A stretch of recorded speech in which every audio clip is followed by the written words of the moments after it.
Assalamualaikum warahmatullahi wabarakatuh. Kembali lagi dengan saya Abdul Gofar. Ya, kali ini saya akan membawakan satu materi sharing, ya, masih sama di dunia pekerjaan, ya, khususnya untuk di teman-teman di sales ataupun di marketing. Ini materi ini akan sangat bagus ya untuk teman-teman yang baru bergabung, ya kan. Apa aja sih materinya ya?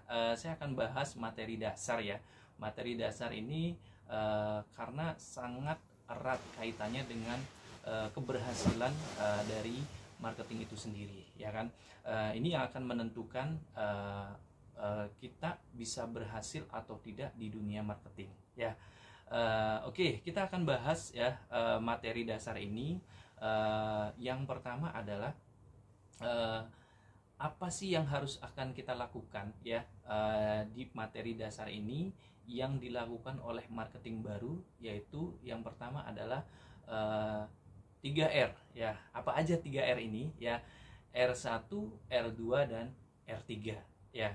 Nah, mungkin ada yang sudah tahu, ada yang belum tahu, tapi kita nggak apa-apa. Kita akan bahas bareng-bareng apa sih yang dimaksud dengan R1, R2, R3. Karena R1, R2, R3 ini 3R dasar ini ada dua segmen ya, segmen dari internal dan segmen dari eksternal. Nah, kita akan bahas dulu untuk segmen R yang dari internal dulu, ya kan. Nah, R yang pertama adalah R1 atau yang biasa kita sebut dengan ring 1 ya. Ring 1 di internal itu seperti apa sih?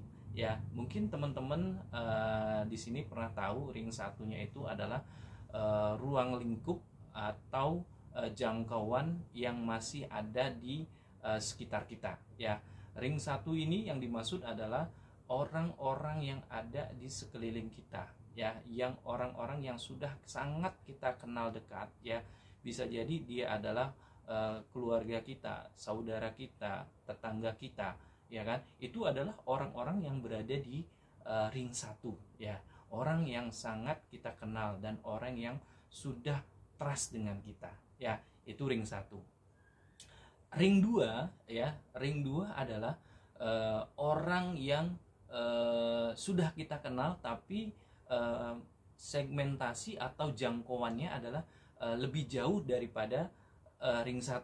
Contohnya apa? Contohnya adalah teman SMA, teman kuliah, teman SMP, teman SD atau TK, atau teman kerja, atau apapun yang memang orang itu memang sudah kenal kita tapi tidak sedekat dengan ring 1. Itu yang dimaksud, yang dinamakan dengan R2 ya.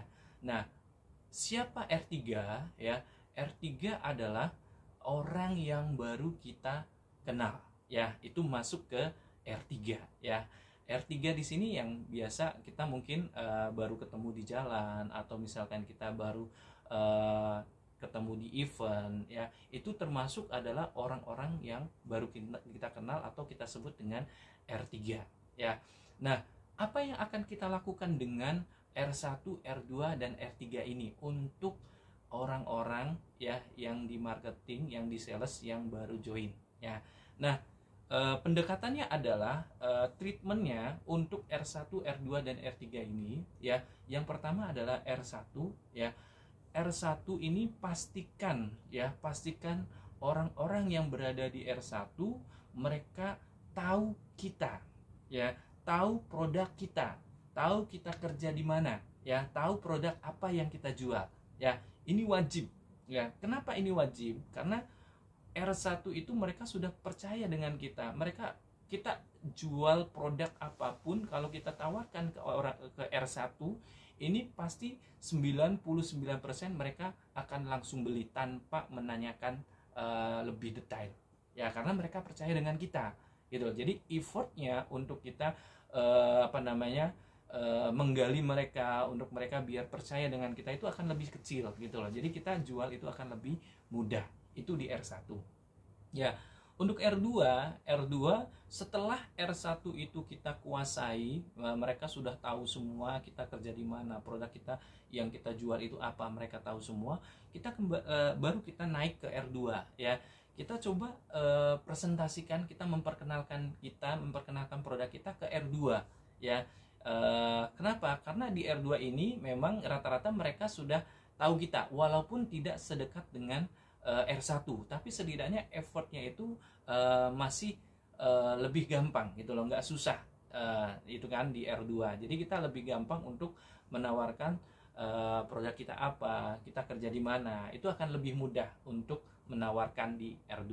Nah, setelah R1, R2 ini semuanya kita sudah kuasai, nggak ada yang tertinggal satupun, baru kita akan coba naik di R3 ya. Jadi R1, R2 itu ibaratkan seperti kita itu lagi menguji mental kita, menguji knowledge kita, menguji komunikasi kita, ya kan? Setelah itu lulus, baru nanti kita bisa langsung di R3 itu, ya, orang yang baru kita kenal, ya.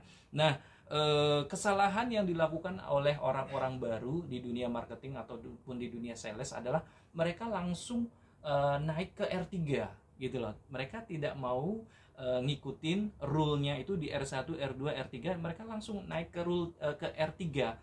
Imbasnya apa? Imbasnya adalah mereka akan down ya, mereka akan menemui banyak kesalahan, menemui banyak rintangan yang akhirnya mungkin sebagian besar mereka mungkin menyatakan diri, wah mungkin saya gagal, mungkin saya bukan di sini tempatnya. Salah persepsi seperti itu. Yang benar adalah pada saat mereka sudah mengikuti step by stepnya ya, dari mulai R1, R2, R3, nah pada saat ternyata sudah dilalui semua dan ternyata mereka nggak bisa, baru itu kita namakan mungkin dia nggak cocok di dunia marketing. Tapi pada saat mereka langsung ya ke R3, berarti ini polanya ada yang salah gitu loh, polanya ada yang salah ya. Jadi dengan saya ngasih tahu alurnya, polanya, ya mungkin ini bisa jadi contoh untuk teman-teman yang mau join ya, atau baru bergabung di dunia marketing atau di dunia sales ya. Ini cara yang baik yang biasa dilakukan oleh marketing terdahulu ya. Ini dari R1, R2, R3 di internal kita ya. Nah, kita bahas untuk R1, R2, R3 di eksternal ya. Eksternal itu apa? Produk yang kita jual ya. Kita contohkan, misalkan produk yang kita jual adalah perumahan ya. Kita contoh anggap perumahan yang kita jual ya kan. Nah, berarti R1, R2, R3-nya itu seperti apa ya? R1, R2, R3-nya untuk di produk, untuk di lokasi project ya, berarti adalah R1 radius 1 km dari lokasi project, lokasi produk tersebut ya, dari ujung 1 km timur, barat ya, barat, utara, selatan, itu radius 1 km itu masuknya adalah ring 1 ya kan. Nah, ring 2 atau R2 ini adalah radiusnya ya 2 km sampai dengan 3 km dari lokasi produk yang kita jual ya kan. Dari utara, selatan, timur, barat itu masuk 2 sampai dengan 3 km adalah itu masuk kategori R2.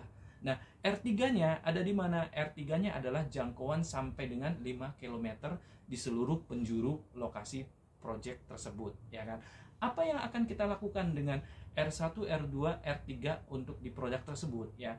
Sama halnya treatmentnya yang kita lakukan dengan R1, R2, R3 di internal kita sendiri. Nah, bedanya adalah R1, R2, R3 di lokasi project ini adalah kaitannya dengan langsung dengan orang-orang yang ada di sekitar project atau produk yang kita jual ya. Contoh R1 ya, R1 di radius 1 km ya dari lokasi project ya. Itu mereka harus tahu bahwasannya di situ ada perumahan yang sedang kita jual ya kan. Jadi treatmentnya adalah ya, kita sebagai seorang sales, sebagai seorang marketing harus memberikan informasi dari radius 0 sampai dengan 1 km di ring 1 itu. Mereka harus tahu produk yang sedang kita jual, bahwasanya di situ ada project yang kita jual gitu loh ya kan. Nah setelah ring 1 itu kita udah kuasain, kita udah sebar semua informasi perumahan kita, baru kita naik ke ring 2 ya, radius 2 sampai dengan kilometer ya yang sedang kita jual. Mereka juga harus tahu semua, kita sebarin informasi produk kita ya, biar mereka tahu bahwasanya kita punya produk di situ ya. Setelah R2 itu kita sudah kuasai, baru kita naik di R3 ya. Nah memang ini effortnya akan luar biasa, karena kita butuh waktu, butuh plan, butuh strategi, dan yang terpenting adalah mental ya. Kita sedang belajar mental, menguji mental, sampai di mana mental kita sebagai seorang marketing, sebagai seorang penjual ya. Nah mungkin itu aja ya yang bisa saya share ya, untuk dasar, teknik dasar ya, kita sebagai seorang marketing bagaimana caranya biar kita penjualannya bagus, biar kita produknya cepat habis ya. Seperti itu ya yang bisa saya share, mudah-mudahan bisa bermanfaat buat kita bersama. Sekian ya sharing yang bisa saya sampaikan, kurang dan lebihnya saya mohon maaf. Wabillahi taufik wal hidayah. Wassalamualaikum warahmatullahi wabarakatuh.